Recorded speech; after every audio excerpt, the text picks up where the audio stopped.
So student ध्यान देंगे आप सभी। देखिए आज हम लोग आप लोगों का कल हमने क्या दिखाया था, कंपनी अधिनियम 2013 स्टार्ट किए थे, कंपनी के वित्तीय विवरण स्टार्ट किए थे कल चैप्टर, और हमने बताया था कंपनी अधिनियम 2013 के अनुसार वित्तीय विवरण का उल्लेख कौन से अनुसूची में होता है, अनुसूची 3 में होता है। और भाग एक कल हमने भाग 2 की बात की थी, लाभान्य विवरण पत्र। आज हमने बात कर रहे हैं किसकी, भाग 1 स्थिति विवरण की हम लोग बात कर रहे हैं। तो स्थिति विवरण कैसे बनता है, स्थिति विवरण का मतलब होता है एक प्रकार का क्या, चिट्ठा, या आपके चिट्ठे का प्रारूप है।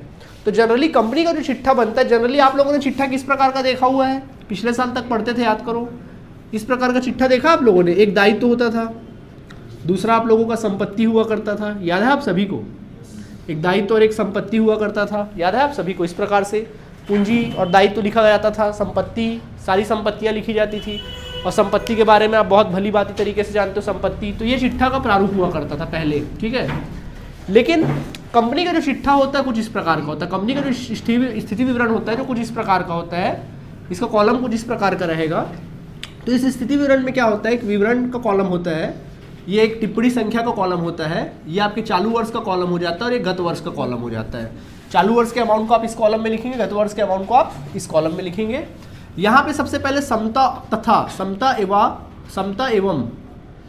व दायित्व का कॉलम होता है। पहला किसका कॉलम होगा, समता और दायित्व का कॉलम होता है, और समता और दायित्व का कॉलम होता है। और दूसरा कॉलम जो होगा आप लोगों का, और जितने भी दायित्व होंगे उसका उल्लेख होगा, और फिर उसका अपन योग कर देंगे इस पैटर्न पे। और दूसरा जो कॉलम होगा वो संपत्तियों का कॉलम होगा। किसका कॉलम होगा, संपत्तियां। अब संपत्तियां 2 रूप में मिलेंगी आप लोग को, एक गैर चालू संपत्तियां, एक गैर चालू संपत्तियों के रूप में आपको कॉलम मिलेगा, और दूसरा आप लोग को चालू संपत्ति के रूप में कॉलम मिलेगा। और फिर इनका टोटल कर दिया जाएगा, और दोनों तरफ का टोटल, जैसे कि चिट्ठे का एक नेचर होता है, दोनों तरफ का टोटल क्या होता है बॉस, इक्वल होता है कि नहीं होता, सेम होता है। ऐसे ही चिट्ठे का प्रारूप रहेगा, समझ में आ गया। तो आज प्रारूप को हम डिस्कस करने वाले हैं, ठीक। तो देखिए अब चिट्ठे का प्रारूप आपके सामने अवेलेबल है, तो पूरे कंप्लीट चिट्ठे का प्रारूप नहीं है, ये चिट्ठे का सिर्फ पहले वाले भाग का प्रारूप है, समता और किसका, दायित्व का। तो आपने अपनी कॉपी में क्या करना है, पूरा एक रजिस्टर होगा आपके पास, लिखना है। तो अभी ये आधा लिखा होगा आप लोगों ने, पूरा नहीं हुआ है ना, ये आधा है। अभी हम किसकी बात करेंगे, इतने प्रारूप की बात करेंगे, फिर अगले भाग में अपन क्या करेंगे, दूसरे प्रारूप की बात करेंगे। आई बात समझ में, ठीक। तो ये चिट्ठा होता है संपत्तियां और क्या, दायित्व, समता व दायित्व और संपत्तियों के बारे में होता है, ठीक है। अब देखिए इसमें क्या कहानी है, समता और दायित्व। देखिए इसमें 4 हेडिंग्स है, देख लो इसमें 4 शीर्षक है। पहला शीर्षक जो है अंशधारी पूंजी कोष, पहला शीर्षक किसका, अंशधारी पूंजी कोष का शीर्षक है पहला। दूसरा शीर्षक है अंश आवेदन राशि पर जब तक आवंटन ना हो, उसका शीर्षक है। तीसरा शीर्षक है गैर चालू दायित्व का, और चौथा शीर्षक है चालू दायित्व का शीर्षक है। तो इनको कहते हैं अपन लोग शीर्षक, क्या कहते हैं इसको, शीर्षक। 4 शीर्षक है टोटल दायित्व पक्ष में, और उसके अंतर्गत और शीर्षक दिए, देखो जैसे इसके अंतर्गत अंश पूंजी शीर्षक है, संचय व अधिक शीर्षक है, शेयर वारंटों के बदले प्राप्त धन है, दीर्घकालीन ऋण है, स्थगित कर दायित्व है, अन्य दीर्घकालीन दायित्व है, दीर्घकालीन प्रावधान है, वगैरह वगैरह सब अपन को क्या किया हुआ है, दिया हुआ है। तो ये जो है ये आपके शीर्षक है, ऊपर जो लिखा 1 2 3 4 ये क्या है, शीर्षक है। और इसके अंतर्गत जो लिखे हुए इसको बोलते हैं उपशीर्षक, क्या कहते हैं, उपशीर्षक। और इसके अंतर्गत भी इसको कैलकुलेट किया जाता है। जैसे अंश पूंजी आप अलग से क्या करेंगे, जैसे अपन कल सीखे थे ना, जैसे प्रचालन से आया अपन अलग से कैलकुलेट करते थे, वैसे ही आप अंश पूंजी अलग से वर्किंग नोट में कैलकुलेट करोगे, और उसको लाके क्या कर दोगे, इस अंश पूंजी में क्या कर दोगे, लिख दोगे उस अमाउंट को। संचय और अधिक के अंतर्गत भी बहुत सारी चीजें आती है, उसको भी क्या करोगे, अलग से आप लोग कैलकुलेट करोगे, और लाके क्या कर दोगे, यहाँ पर लिख दोगे, ठीक है। तो सारी चीजें हैं। तो ये हो गया शीर्षक और ये हो गया उपशीर्षक। अब बारी बारी हर एक बात को अपन डिटेल में क्या करेंगे, देखेंगे कि इसके अंतर्गत किनका किनका अपन को जोड़ करना पड़ता है। आई बात समझ में आप सभी को, ठीक है। तो ये प्रारूप है, कोई परेशानी। तो अभी अपन डिस्कस किसकी कर रहे हैं, समता और दायित्व का डिस्कस कर रहे हैं। किसका डिस्कस कर रहे हैं, समता और दायित्व का डिस्कस करने बैठे अपन लोग। तो चलिए ध्यान दीजिएगा आप सभी, समझो। सबसे पहले बात आती है किसकी, अंशधारी कोष की। और अंशधारी कोष के अंतर्गत ये शीर्षक है, अंशधारी कोष जो है आपका मेन शीर्षक है, मुख्य शीर्षक भी बोल लो, अंशधारी कोष जो शीर्षक है। और इसके अंतर्गत जो उप शीर्षक है वो शीर्षक का नाम क्या है, अंश पूंजी। तो अंश पूंजी भैया इसका उप शीर्षक है। तो अंश पूंजी के अंतर्गत क्या क्या आता है, सबसे पहला अंश पूंजी, हर प्रकार की अंश पूंजी। सबसे पहला अंश पूंजी होता है तुम्हारा, पूंजी के भी अलग अलग प्रकार है। जैसे सबसे पहला होता है अधिकृत अंश पूंजी। क्या लिखते हैं सबसे पहले इसमें, अधिकृत अंश पूंजी। सबसे पहले लिखा जाता है अधिकृत अंश पूंजी। अधिकृत अंश पूंजी, इसको टोटल में कभी शामिल नहीं किया जाता। अधिकृत मतलब होता है कि जैसा जब आप कंपनी चालू करते हो तो आपको क्या करना पड़ता है, अपनी पूंजी को अधिकृत करानी पड़ती है। जैसे आपने अधिकृत करा लिया कि आपकी पूंजी कुल मिला के 50 लाख है, कितना है 50 लाख, 50 लाख रुपए आपकी पूंजी है। तो आपने क्या किया, आपने अधिकृत करा लिया कि 5,000 मेरे कंपनी में अंश है, वो भी कितने रुपए वाले हैं, 100 रुपए वाले प्रति अंश है। इस प्रकार से समझ में आ गया, यानी अंश को अधिकृत करा लिया स्टॉक एक्सचेंज में आपने, स्कंद विपणी में। तो इसका मतलब ये हुआ कि कंपनी पूरे अपने लाइफ टाइम में, अपने पूरे जीवन काल में 50,000 से ज़्यादा अंश निर्गमित नहीं कर सकती। जब उसको जरूरत पड़ेगा उतना अंश निर्गमित कर लेगी अपने पूरे जीवन काल में। जैसे कंपनी अभी शुरू हुई तो अभी इसमें से 5,000 अंश निर्गमित कर दिए, फिर कुछ दिन बाद कंपनी ने, कुछ सालों बाद जरूरत पड़ा तो 10,000 निर्गमित कर दिए। मतलब कंपनी पूरे अपने जीवन काल में कितना निर्गमित करेगी अंश पूंजी, सिर्फ मतलब 50,000 से ज़्यादा निर्गमित नहीं कर सकती। इसको बोलते हैं अधिकृत अंश पूंजी, ठीक है।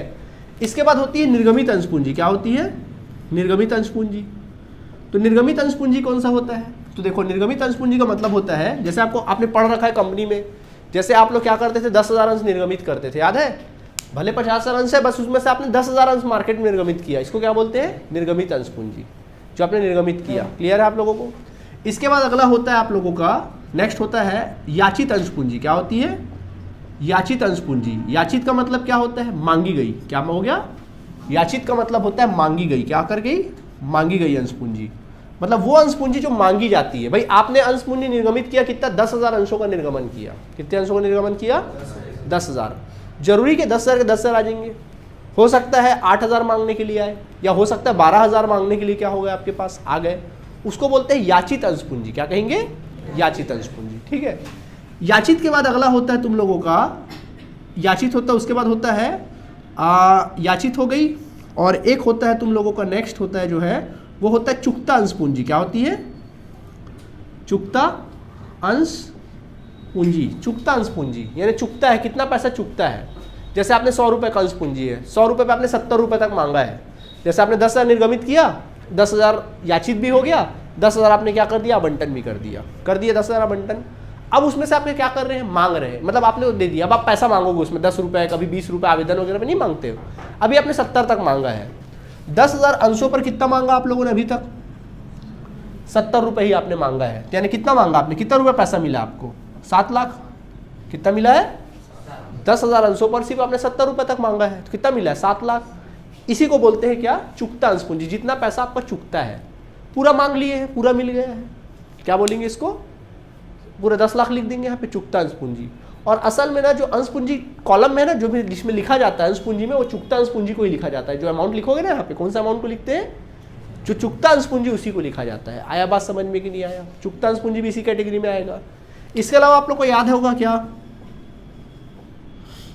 अवशिष्ट याचना, याद है, अवशिष्ट याचना, ठीक।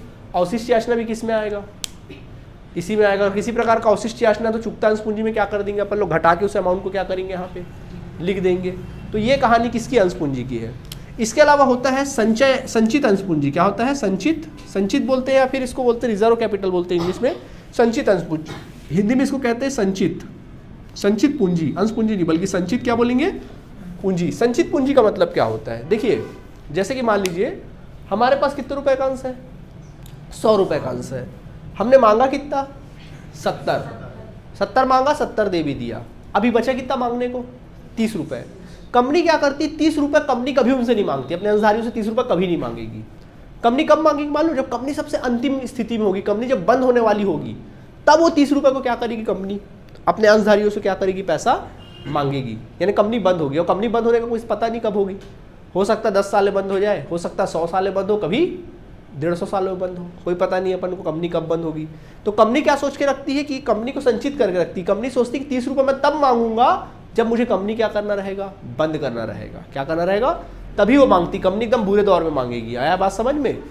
इसमें कंपनी का अपना एक रीजन भी होता है, क्योंकि देखिए आपको पता है कि आपने अगर किसी कंपनी का अंश खरीदा, जैसे 70 रुपये 7 लाख रुपए हो गया, ये 70 रुपये कंपनी कभी वापस नहीं करेगी, याद रखना। ये 7 लाख रुपए कंपनी को कभी वापस करना नहीं, कंपनी कभी वापस नहीं करेगी अपने अंशधारियों को। ये पैसा कब वापस होगा पता है, जब कंपनी बंद होगी। जब कंपनी क्या होगी, बंद होगी, तब ये पैसा क्या करना है अपन लोगों को, वापस करना है, मतलब कंपनी को वापस करना है। ओके, तो ठीक है। तो कंपनी बंद हो रही, तो कंपनी बंद किस स्थिति में होती है, जब कंपनी लॉस में रहती है, हानि में रहती है, तब कंपनी क्या होती है, बंद होती है। तब कंपनी को पैसे की बड़ी जरूरत रहती है, तो कंपनी अपना दिमाग चलाती है। इतने सारे लोगों को 7 लाख रुपए देना पड़ेगा भैया, कैसे करें? ठीक है, कंपनी रोक के रखी थी 37 रुपया, अब कंपनी मांगती है, अब कंपनी बंद होने वाली है, क्या कोई अंशधारी पैसा देगा उसको? 30 रुपये डूबेगा क्या? नहीं देगा। रूल है एक कि अगर मान लीजिए 100 रुपये का अंश है सपोज, और अगर कोई अंशधारी 100 में से कंपनी ने 100 रुपये मांगा और 100 में से अगर 1 रुपये भी उसने नहीं दिया, सब दिया लेकिन 100 में से 1 रुपये भी नहीं दिया, तो उसका 1 रुपये पैसा वापस नहीं होगा, उसका एक भी पैसा वापस, और कंपनी वहीं पर अपना दाव खेलती है। कंपनी कब मांगेगी पैसा? जब कंपनी बंद होगी। और ज़्यादातर 30 रुपये हमारा डूबेगा करके चक्कर में क्या करते हैं शेयर होल्डर लोग, पैसा वैसी कंपनी बंद हो रही भैया लॉस में, वैसे उनका 70 रुपये डूब ही रहा है, काहे के लिए 30 रुपये और डूबोए? तो अंशधारी क्या करते, पैसा नहीं मांगते हैं, वहाँ कंपनी भी क्या करती है, बच के निकल जाती है। आया बात समझ में कि नहीं आया? खैर वो तो अलग चीज़ है, मतलब जानो, कोई दिक्कत? तो अंश पूंजी की कैटेगरी के अंतर्गत ये सारी चीज़ें क्या होती है, आती है, याद रखना। आपके एग्जाम में कोई क्वेश्चन बनाने को नहीं आएगा। आपके एग्जाम में क्या पूछेगा पता है आप लोगों को? आपके एग्जाम में पूछेगा कि चुकता अंश पूंजी किस कैटेगरी में आता है, तो आप क्या लिखेंगे? शीर्षक अंशधारी कोष में आता है और शीर्षक उपशीर्षक अंश पूंजी के अंतर्गत आता है, ये आपको लिखना है वहाँ पे। समझ में आ गया? ठीक है, इस कैटेगरी में लिखना है, कोई दिक्कत इसमें आप लोगों को नहीं है? यहाँ तक नोट करो, फिर आगे बढ़ते हैं। अच्छा एक चीज़ और लिख लेना, अंशरण खाता, याद है अंशरण खाता बनाते थे? अंशरण खाता भी इसी के अंतर्गत आएगा ना, अंशरण खाते का शेष नहीं रहता था जो, वो भी इसी के अंतर्गत आएगा। ठीक है, चलिए अब नेक्स्ट होगा यहाँ पे बी। अगला क्या है? संचय व अतिरेक। क्या होता है? संचय व अतिरेक। देखिए संचय का मतलब क्या होता है? जमा करना, एक प्रकार से संचय। और अतिरेक का मतलब होता है यहाँ पर क्या? लाभ से मतलब होता है। देखिए इसके अंतर्गत क्या क्या आता है? सामान्य संचय इसके अंतर्गत आता है, पहले तो सामान्य संचय आएगा।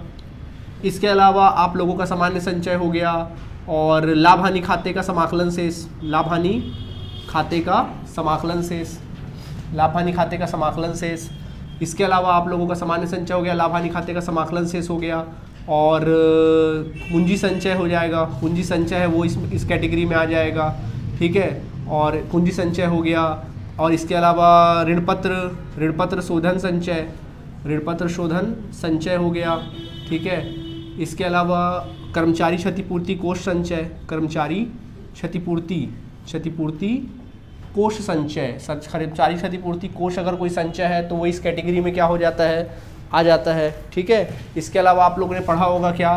प्रतिभूति प्रीमियम संचय, प्रतिभूति प्रीमियम संचय मतलब किसी प्रकार का अगर संचय है, बशर्ते वो संचय किसी व्यय से संबंधित ना हो, व्यय से संबंधित ना हो। जैसे कि अगर आप बोलेंगे कर के लिए संचय या कोई खर्चे के लिए संचय, तो वो यहाँ नहीं आएगा। समझ में आ गया आप लोगों को? ठीक है, तो ये संचय का, हाँ जी, विनियोग कोष वो आ जाएगा यहाँ पे, विनियोग संचय या विनियोग कोष, क्या बोलेंगे? विनियोग कोष। ठीक है, हर प्रकार का संचय, विनियोग कोष या विनियोग संचय, विनियोग परिवर्तन जो होता है, परिवर्तन कोष वगैरह वगैरह, तो ये सब चीज़ें आएंगी। इन सबको जोड़ दोगे तो इस कैटेगरी में आ जाएगा। समझ में आ गया? नोट करिए। ओके बच्चों, ध्यान दीजिए। देखिए अब हम लिख दिए, देखिए आगे। अब अगला देखिए, सबसे पहला देखो, तो हमने अंश पूंजी डिस्कस कर लिया, संचय और अधिक की डिस्कस कर लिया। शेयर वारंट्स के बदले प्राप्त धन, शेयर वारंट्स के बदले क्या है? प्राप्त धन, वो आपके काम का नहीं है तो उसको छोड़ दीजिए। अंश आवेदन राशि जब तक आवंटन ना हो, एक याद होगा आप लोग को, आवंटन जैसे हम लोग 10,000 अंश निर्गमित करते थे, मांगने वाले 15,000 आ जाते थे, तो हम लोग क्या करते थे? जिन्होंने 15,000 मांगा उनको 10 दे देते थे, तो उनका एक्स्ट्रा पैसा रहता था 15,000, तो 15,000 आवंटन में एडजस्ट नहीं करते थे, तो वही वाला पैसा है। समझ में आ गया? इसके बाद अगला आता है गैर चालू दायित्व। तो गैर चालू दायित्व में सबसे पहले हमने लिखा है, गैर चालू दायित्व में सबसे पहले शीर्षक के अंतर्गत क्या है? यह गैर चालू दायित्व शीर्षक, और उसका उपशीर्षक क्या है? दीर्घकालीन ऋण। तो दीर्घकालीन ऋण का मतलब क्या है? ऐसा ऋण जो आपने ऋण तो लिया है, हेलो, आपने ऋण क्या लिया है? दीर्घकालीन का मतलब क्या होगा? ऐसा ऋण जिसका वापसी आपको, ऋण का मतलब वापस करना है, तो ऐसा ऋण जिसका शोधन आपको 12 महीने या 12 महीने से अधिक समय के लिए करना है, उसको बोलते हैं दीर्घकालीन ऋण, लंबे समय का ऋण। या आपको 5 साल, 10 साल, 15 साल में वापस करना, मतलब 1 साल या 1 साल के अधिक में वापस करना है आप लोगों को। जैसे कि ऋण पत्र या बॉन्ड्स, ऋण पत्र निर्गमित करते थे, वो इस कैटेगरी में आएगा। सावधि ऋण, सावधि मतलब होता है फिक्स डिपॉजिट, जैसे होता है ना, एक फिक्स डिपॉजिट जैसे सुने हो ना, फिक्स डिपॉजिट, वैसे ही सावधि मतलब होता है फिक्स या टर्म्स, हिंदी इंग्लिश में इसको टर्म्स बोलते हैं। सावधि ऋण बोलते हैं, या तो आपने कोई बैंक ऋण लिया है, लंबे समय के लिए कोई ऋण लिया है, एक मुश्त ऋण लिया है, जैसे 5 लाख ले लिया, 10 लाख ले लिया ऋण से बैंक से, अब उसका भुगतान आपको 5 साल बाद करना, 4 साल बाद करना, उसको बोलते हैं सावधि ऋण। ठीक है, बैंकों से ऋण लिया, अन्य पक्षकारों से ऋण लिया, बैंक से ऋण लिया है या किसी व्यक्तियों से ऋण लिया है या किसी अन्य पक्षकारों से ऋण लिया, उसको बोलते हैं क्या? सावधि ऋण। ठीक है। निक्षेप, निक्षेप का मतलब होता है डिपॉजिट। निक्षेप को इंग्लिश में क्या बोलते हैं? डिपॉजिट। मतलब कोई पब्लिक ने आपके पास पैसा जमा कर रखा है। पब्लिक ने किसके पास पैसा जमा कर रखा है? हमारे पास पैसा जमा कर रखा है। पब्लिक लोग करते हैं ना हमारे पास जमा, हम पब्लिक लोग का डिपॉजिट कलेक्ट करते हैं फिक्स डिपॉजिट के हिसाब से। जैसे बैंक अपने पास डिपॉजिट रखता है ना, फिक्स डिपॉजिट में आप लोग एफडी कराते हो, वैसे ही कंपनी भी अपने पास क्या करती, पैसे डिपॉजिट करवाती है लोगों से, तो उसको बोलते हैं निक्षेप। और अन्य ऋण, और भी कोई अगर छोटे मोटे कोई ऋण लिए हो जिसका अवधि 12 महीने से अधिक समय में आपको वापस करना है, तो उसको क्या बोलेंगे? अन्य ऋण की कैटेगरी में रखेंगे। क्लियर आप लोगों को? इसके बाद बात आती है स्थगित कर दायित्व। क्या आता है? स्थगित कर दायित्व। देखो अगला शीर्षक क्या है? उपशीर्षक स्थगित कर दायित्व है। तो स्थगित कर दायित्व के अंतर्गत क्या आएगा? बिल्कुल सिंपल है, एक होता है कर योग्य आय और एक होता है लेखांकन आय। लेखांकन आय समझते हो? आप लोग याद करो, आप लोग बनाते हो ना अंतिम खाते, अंतिम खाते बनाते हो, पूरा जर्नल एंट्री करते हो, खाता बही बनाते हो, फिर तलपट बनाते हो, तलपट के बाद फिर आप अंतिम खाते बनाते हो ना। तो जो अंतिम खाते बनाते हो उसमें लाभ या हानि निकालते हो। तो बाकायदा आप लेखांकन करते हो, पूरा कॉपी में, पेन कॉपी में आप लोग क्या करते हो? पूरा एंट्री करते हो। तो उसको क्या बोलेंगे अपन लोग? लेखांकन आय। क्या कहेंगे? लेखांकन आय बोलते हैं जो कंपनी में बनता है, जो कंपनी के सीए वगैरह, सॉरी कंपनी के जो अकाउंटेंट लोग मिलकर बनाते हैं, उसको बोलते हैं लेखांकन आय। और एक होता है कर योग्य आय। क्या है? कर योग्य आय, वो आय जिस पे आपको टैक्स देना है। अब आय आप आय निकाले, आपने अपने हिसाब से, आपके कंपनी के अकाउंटेंट लोगों ने अकाउंट बनाया, क्रिएट किया, और आपके हिसाब से कितना निकला आय? मान लीजिए लेखांकन आय जो निकला वो निकला 10 लाख रुपए। कितना निकला आपकी कंपनी का? 10 लाख रुपए आपकी आय निकली। ठीक है। अब आप इस आय को लेकर किसके पास जाओगे? सीए के पास। सीए आता ना, साल में एक बार सीए आता ऑडिट करने के लिए। अब सीए आया, सीए के हिसाब से कंपनी, अब सीए जो आय निकालेगा वो रूल रेगुलेशन के हिसाब से निकालेगा, टैक्स के आधार पे निकालेगा। तो उसने आय निकाला, सीए के आधार पे जो आय निकला है वो निकाला उसने, मान लीजिए 9 लाख रुपए। कितना निकाला? 9 लाख। तो जो सीए निकाला उसको बोलते हैं कर योग्य आय। क्या बोलेंगे? कर योग्य आय। और जो आप निकाले उसको क्या बोलेंगे? लेखांकन आय। ये दोनों के बीच का अंतर होता है। क्या होता है? दोनों के बीच का अंतर। दोनों को घटाओगे आपस में, तो दोनों घटाओ आपस में, कितना आया? 1 लाख आया। तो जो 1 लाख आया, कर योग्य आय कम है ना यहाँ पे। तो जब कर योग्य आय कम है तो उसको कहाँ लिखा जाता है? स्थगित कर दायित्व में शुद्ध करके उस अमाउंट को 1 लाख रुपए को यहाँ पे लिख दोगे। आया बात समझ में? इसके बाद आती है अन्य दीर्घकालीन दायित्व। क्या आती है? अन्य दीर्घकालीन दायित्व। व्यापार देय। व्यापार देय का मतलब क्या होता है? जैसे लेनदार। व्यापार देय के अंतर्गत कौन कौन आते हैं? लेनदार आते हैं और कौन आते हैं? देय पत्र आते हैं। लेनदार आते हैं और कौन आते हैं? देय पत्र। किसको कहते हैं आप लेनदार? जिस व्यक्ति से हम उधार में माल खरीदते हो हमारा क्या है? लेनदार। तो ये लेनदार है। लेकिन यहाँ पर आप उस व्यक्ति से आपने उधार माल खरीदा है तो पैसा वापस तो करना पड़ेगा भैया।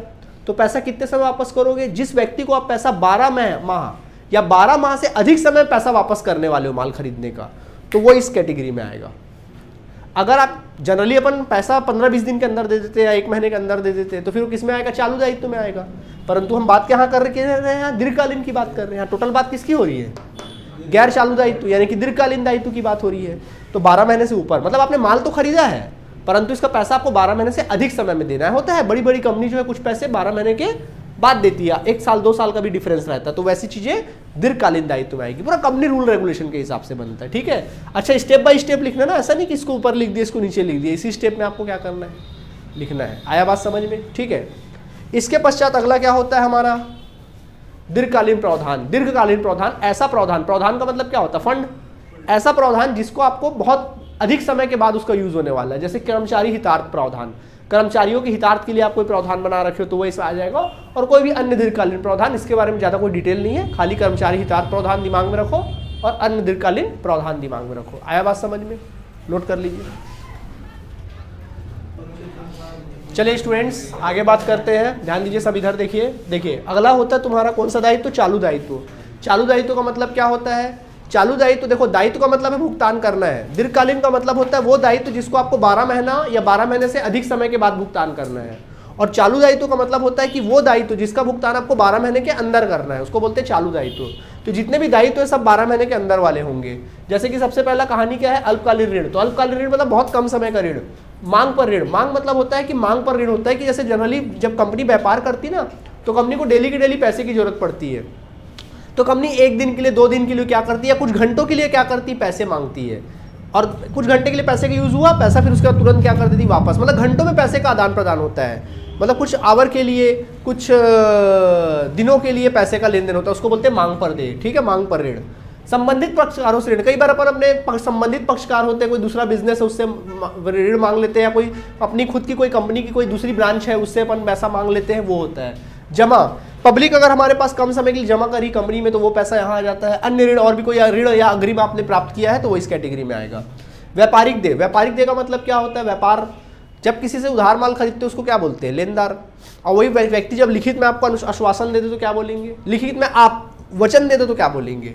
देवी पत्र। क्या कहेंगे? देवी पत्र कहेंगे।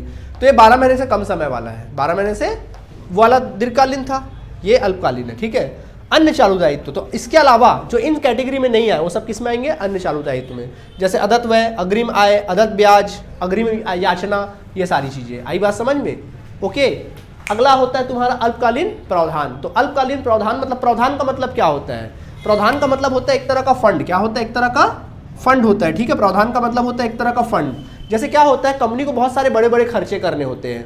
जैसे कंपनी को क्या करना है, जैसे मान लीजिए कंपनी को टैक्स पटाना है, कर चुकाना है। तो कंपनी ऐसे नहीं कि कंपनी के ऊपर टैक्स आया कंपनी ने कर चुका दिया। कंपनी क्या करती है? एक प्रावधान बना के रखती है, और जैसे उसको लाभ होता है ना, रेगुलर जैसे लाभ हुआ, कुछ पैसे आए तो उस फंड में डाल देती है, फिर कुछ पैसे आए तो फिर उस फंड में डाल देती है। और जब कभी टैक्स देने की पारी आती है तो कंपनी क्या करती है? उसी फंड में से, उसी प्रावधान में से निकाल कर क्या करती है? उस पैसे को चुका देती है। समझ में आया क्या? इसको बोलते हैं प्रावधान। व्यय के लिए बनता है, कि स्पेशली व्यय के लिए बनता है। जैसे आपने अपने घर में अपने बर्थडे पार्टी के लिए एक प्रावधान बना लिया है, साल भर आप क्या करते हो? उसमें थोड़ा थोड़ा पैसा, कहीं से 10 रुपये मिल गया जोड़ दिए, 20 रुपये मिल गया डब्बे में डाल दिए, 30 रुपये मिल गया डाल दिए, 40 रुपये मिल गया डाल दिए। ऐसे करते करते साल भर में आपने मान लीजिए उसमें 2,500-3 हज़ार जोड़ डाला। अब आपके पास 2,500-3 हज़ार जोड़ दिया। अब जब आपका बर्थडे आया उसी में से आपने क्या किया? खर्च किया। उसी को कहते हैं अपन क्या? प्रावधान। आया बात समझ में? तो ये बड़े कम समय के लिए होता है, मतलब 1 साल के अंदर के लिए आप प्रावधान बनाते हो। दीर्घकालीन तो फिर किस में आएगा? दीर्घकालीन में। अल्पकालीन तो किस में आएगा? इसमें जाएगा। जैसे कर्मचारी हितार्थ प्रावधान, बोलोगे सर वो आप वहां भी बताए थे, वो दीर्घकालीन था, ये क्या है? अल्पकालीन। व्यय हेतु प्रावधान, किसी प्रकार के व्यय के लिए अगर प्रावधान बना है तो वो। कर हेतु प्रावधान, प्रस्तावित लाभांश, लाभांश मतलब एक प्रकार का लाभांश ही होता है। जब अपन अंशधारियों को क्या करते हैं? लाभ में हिस्सा देते हैं ना, उसको बोलते हैं लाभांश। क्या बोलते हैं? लाभांश बोलते हैं, ठीक है।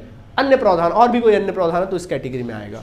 तो आज बच्चों हमने समता और दायित्व के बारे में क्या किया? सारी बातें क्या की? कंप्लीट की, ठीक है। कल हम संपत्ति के बारे में देखेंगे। ऑलराइट, ठीक है। इसको घर में अच्छे से लिख लेना, समझ लेना, ताकि आप लोग जब छोटे छोटे क्वेश्चन बनाओगे तो आपको हल करने में आसानी होगा।